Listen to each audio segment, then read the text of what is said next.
Bismillahirrahmanirrahim. Assalamualaikum warahmatullahi wabarakatuh. Baiklah, kami dari kelompok 9 akan mempresentasikan materi kami mengenai perkembangan fisika pada masa sekarang dan yang akan datang, serta dampaknya pada masyarakat. Sebelum kita masuk ke materi, saya akan memperkenalkan anggota kelompok 9 terlebih dahulu. Yang pertama, saya sendiri, Dinda Ramadhani dengan NIM 19034058. Yang kedua, Urwatil Wuska dengan NIM 19034040. Dan yang ketiga, Wahyu Cahyaningrum dengan NIM 19034094. Baiklah, langsung saja kita masuk ke materi pertama, yaitu perkembangan fisika pada masa sekarang yang akan dijelaskan oleh Urwatil Wuska. Kepada Urwatil Wuska, disilakan. Baik, terima kasih kepada moderator. Di sini saya akan menjelaskan tentang perkembangan fisika dari awal periode sampai sekarang.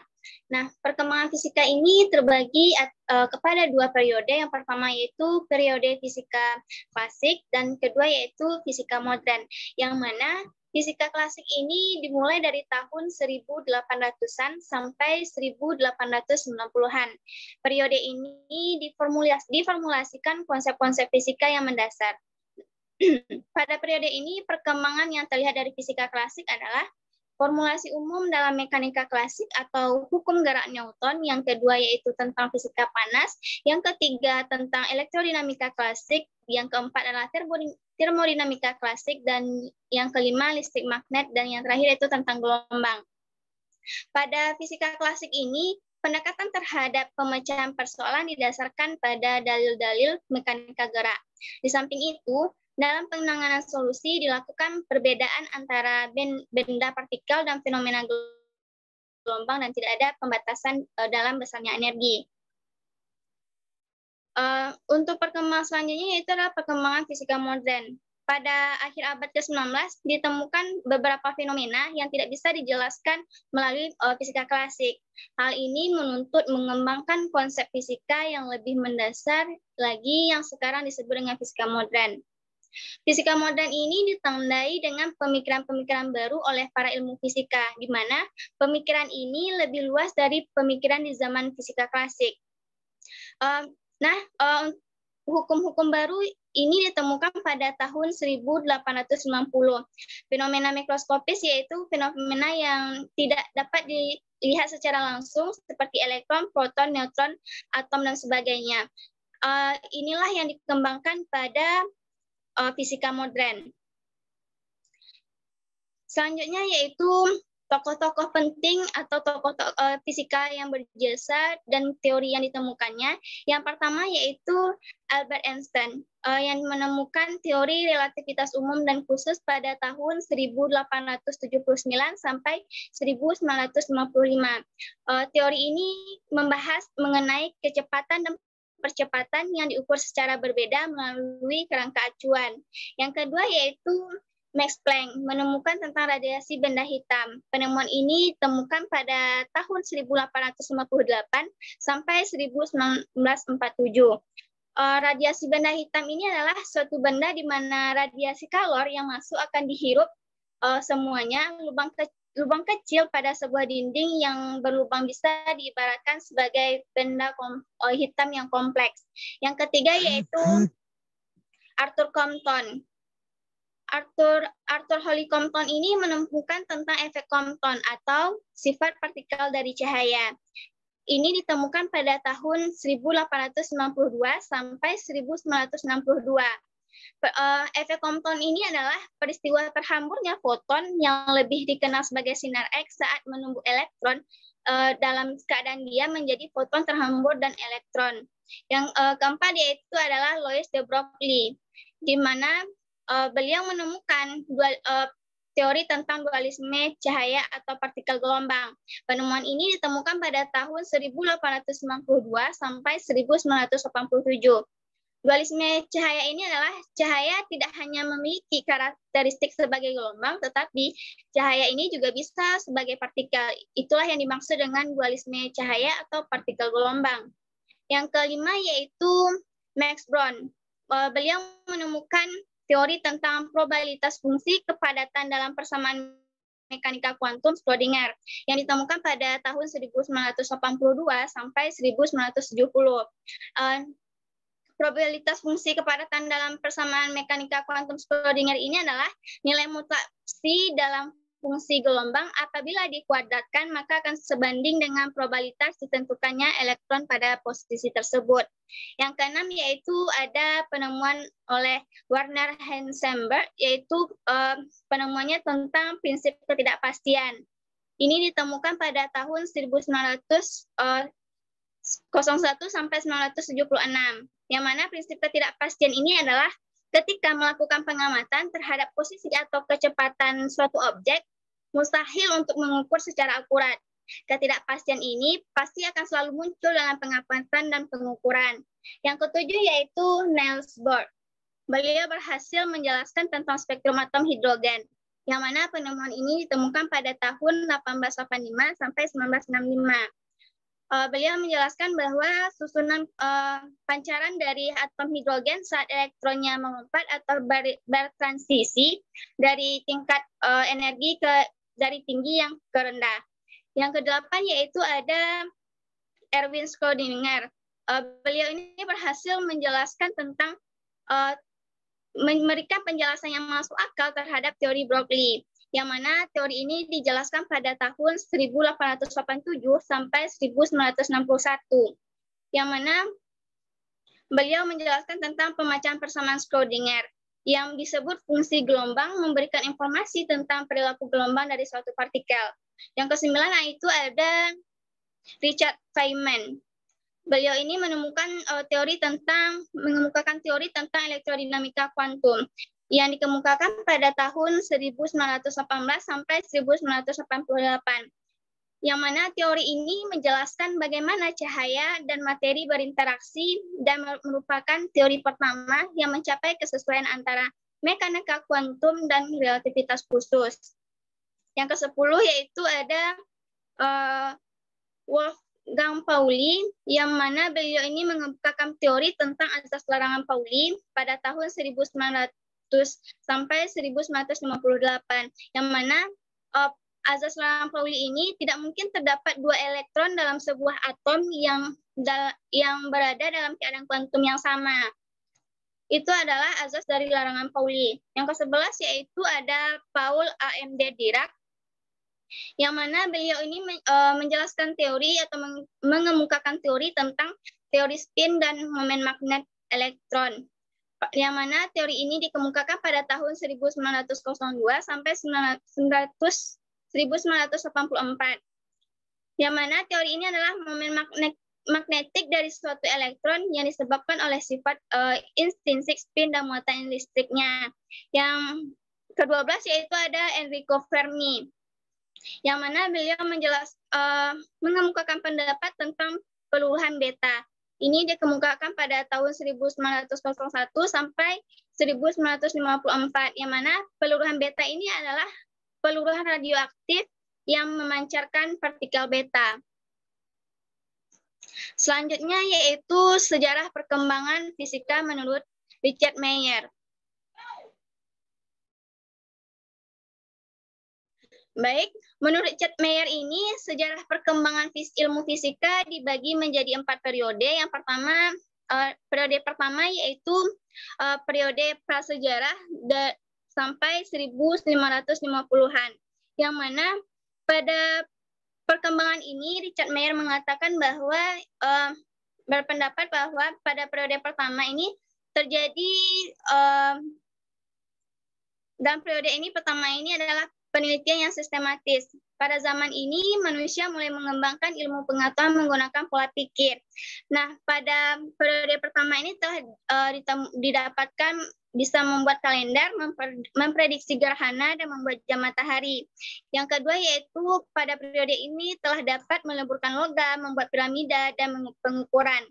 Selanjutnya yaitu matematika berperan dalam ilmu fisika. Yang keempat, sudah ada pengamatan gerak, jarak, dan ukuran benda langit. Selanjutnya yaitu hipotesis bahwa materi ini terdiri dari atom telah dijelaskan pada periode pertama ini.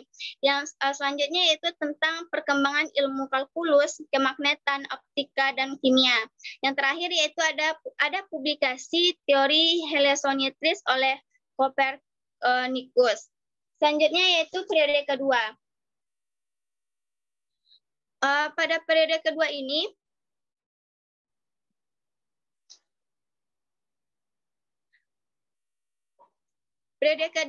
dimulai dari tahun 1500-an sampai 1800-an. Pada periode kedua ini mulai dikembangkan metode penelitian yang sistematis.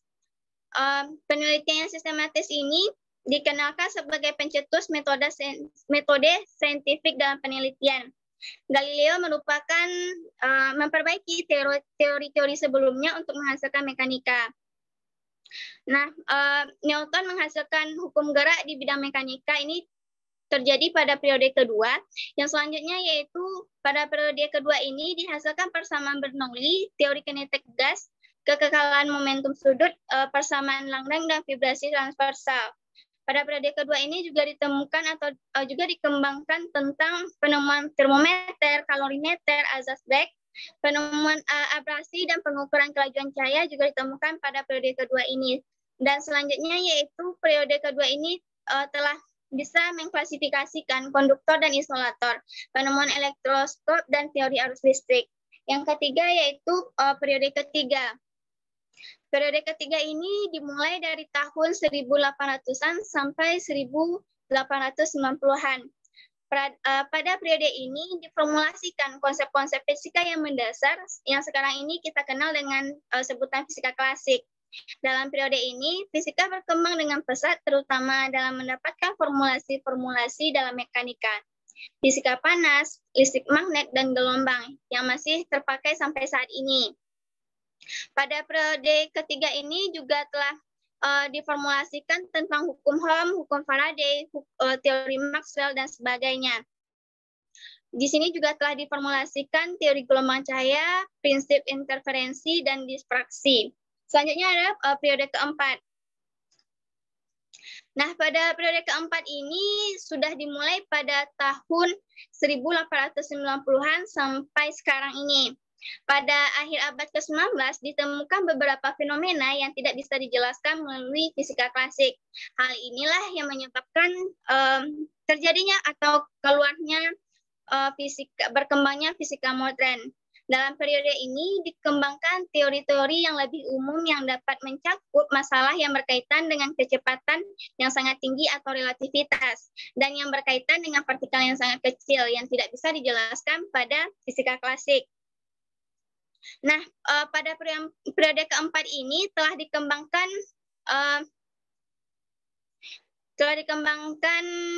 teori yang berkaitan dengan partikel atomik atau kuantum yang tadi. Yang kedua yaitu di sini Einstein telah menjelaskan teori relativitas dan menghasilkan kesetaraan massa dan energi. Planck-Dambordt juga telah mempelopori teori kuantum yang kemudian dikembangkan Schrödinger, Paul, dan Heisenberg. Pada periode keempat ini juga teori kuantum menjelaskan tentang partikel atomik dan molekul yang sangat berperan dalam perkembangan teknologi saat ini. Itu adalah 4 periode perkembangan fisika menurut Richard Mayer. Selanjutnya yaitu perkembangan fisika menurut Jacob ini akan dijelaskan oleh rekan saya. Maka dari itu saya kembalikan kepada moderator. Sekian dari saya ucapkan terima kasih. Baik, terima kasih kita ucapkan kepada Urwatul Wuska. Untuk selanjutnya yaitu sejarah perkembangan fisika menurut Jacob akan saya jelaskan sendiri, di mana sejarah perkembangan fisika menurut Jacob terdiri atas 5 periode, di mana yang pertama, periode pertama pada zaman purbakala sampai 1500, di mana karakteristik dari periode pertama ini, yang pertama, belum ada eksperimen yang sistematis, yang kedua, sifatnya metafisik, dan yang ketiga, hasil perkembangan ilmu fisika tidak memuaskan. Selanjutnya untuk periode kedua, pada tahun 1550 sampai tahun 1800, di mana karakteristiknya yaitu perkembangan fisika berdasarkan metode eksperimen yang dapat dipertanggungjawabkan dan diakui. Yang kedua, penelitian berkembang pesat yang dipelopori oleh Galileo. Dan yang ketiga, sains harus berdasarkan pengamatan dan percobaan. Selanjutnya, periode ketiga pada tahun 1800 sampai tahun 1890, di mana karakteristiknya kemajuan fisika klasik sebagai dasar fisika kuantum. Yang kedua, kemajuan pesat yang menghasilkan hukum-hukum fisika. Yang ketiga, fenomena teori kinetik panas, teori gelombang, dan teori elektromagnetik. Dan yang keempat, bidang industri memakai hasil ilmu fisika. Selanjutnya periode keempat, di mana pada periode keempat ini pada tahun 1887 sampai tahun 1925. Untuk karakteristiknya yang pertama, ditemukan efek fotolistrik, yang kedua, penemuan sinar X, radioaktivitas, dan elektron. Yang ketiga, ditemukan teori kuantum yang masih dihubungkan dengan teori klasik. Dan yang keempat, fenomena mikroskopis, misalnya elektron. Selanjutnya, untuk periode kelima, pada tahun 1925 sampai sekarang, di mana karakteristiknya yaitu adanya teori baru yang tidak terkait fisika klasik. Yang kedua, teori baru berdasarkan uraian Heisenberg, Bernoulli, Schrödinger, dan Davison-Thomson. Yang ketiga, ditemukan prinsip mekanika matriks dan mekanika gelombang. Yang keempat, mekanika kuantum yang ditemukan oleh Dirac bersifat abstrak dan sulit dimengerti yang disebut dengan relativistik kuantum mekanik. Baiklah, selanjutnya yaitu topik yang kedua, yaitu perkembangan fisika pada masa yang akan datang, yang akan dijelaskan oleh Wahyu Cahyaningrum. Kepada Wahyu Cahyaningrum, disilakan. Baik, terima kasih kepada moderator. Baiklah, di sini saya akan menjelaskan mengenai perkembangan fisika pada masa yang akan datang. Yang pertama yaitu hologram. Hologram merupakan produk dari hasil holografi. Hologram terbentuk dari perpaduan dua sinar cahaya yang koheren dan dalam bentuk mikroskopik. Kelebihan dari hologram sendiri yaitu mampu menyimpan informasi yang memuat objek-objek 3D. Kemudian, hologram menggunakan prinsip-prinsip difraksi dan interferensi yang merupakan bagian dari fenomena gelombang. Selanjutnya yaitu sejarah penemuan hologram. Lahirnya teknologi hologram dilatar belakangi oleh seorang fisikawan asal Hongaria yang bernama Denis Gabor pada tahun 1947. Kemudian, hologram berhasil dikembangkan oleh Fibram. Dan pada tahun 1979, dua ilmuwan asal Soviet berhasil mengembangkan temuan Denis Gabor dengan sign hologram. Selanjutnya yaitu cara kerja dari hologram, di mana sinar yang dipancarkan oleh laser kemudian dibagi dua oleh beam splitter yang disebut sinar referensi dan sinar objek. Lalu, sinar referensi diarahkan langsung ke permukaan hologram.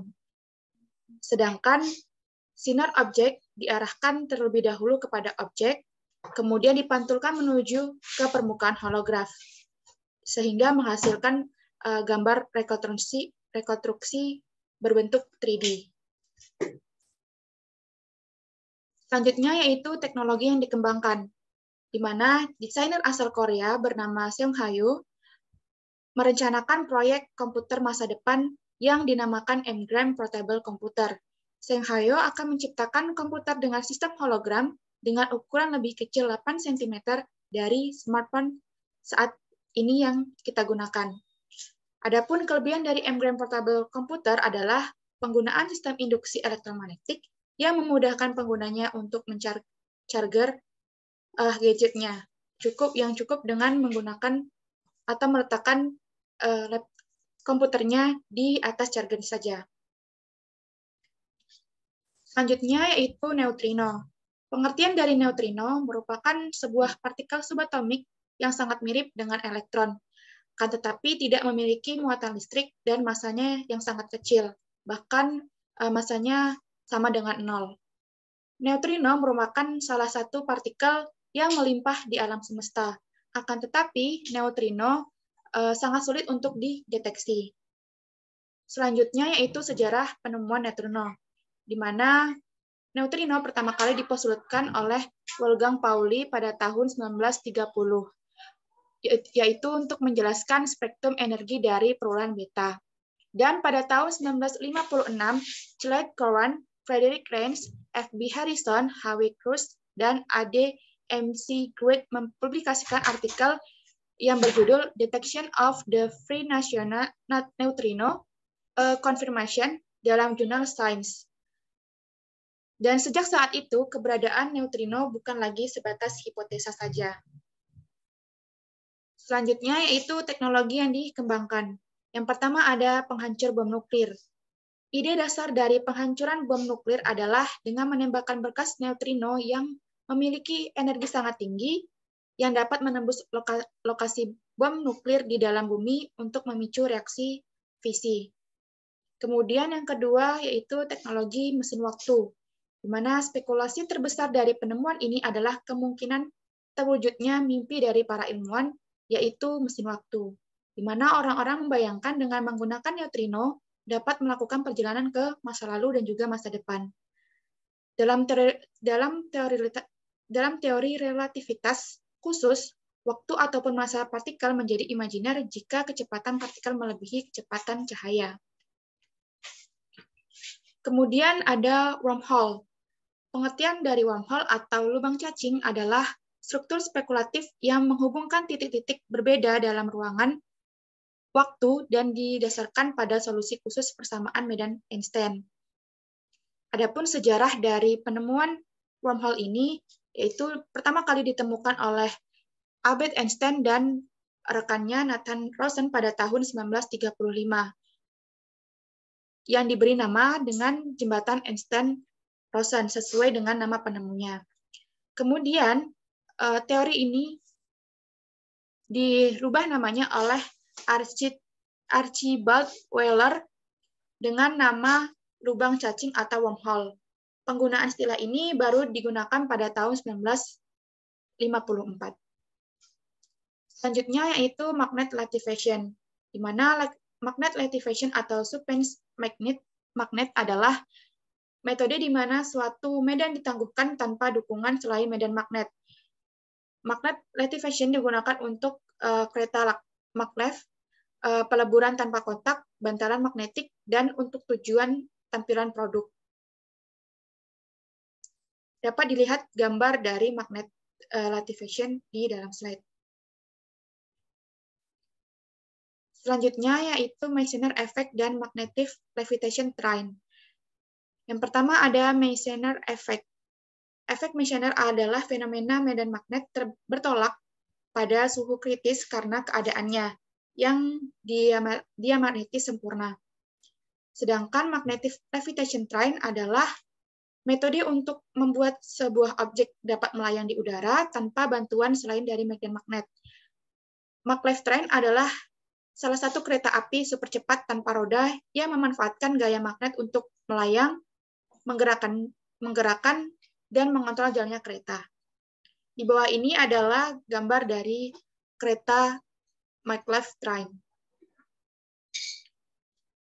Selanjutnya yaitu cara kerja magnetic levitation train, di mana sistem kerja magnetic levitation train memanfaatkan dua prinsip magnet, yaitu gaya tarik magnet dan gaya tolak magnet.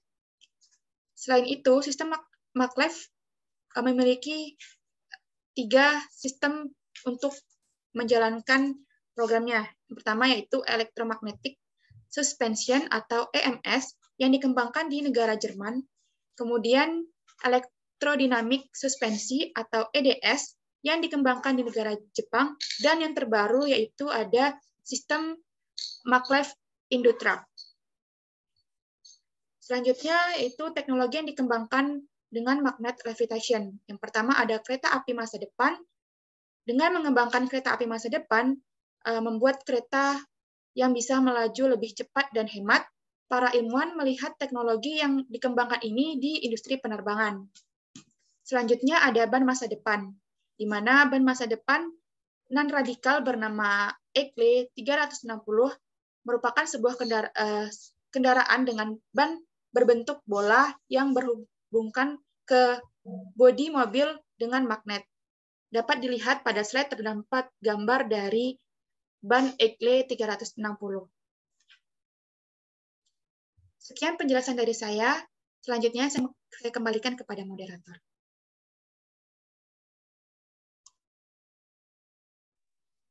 Baiklah, terima kasih saya ucapkan kepada Wahyu Cahyaningrum.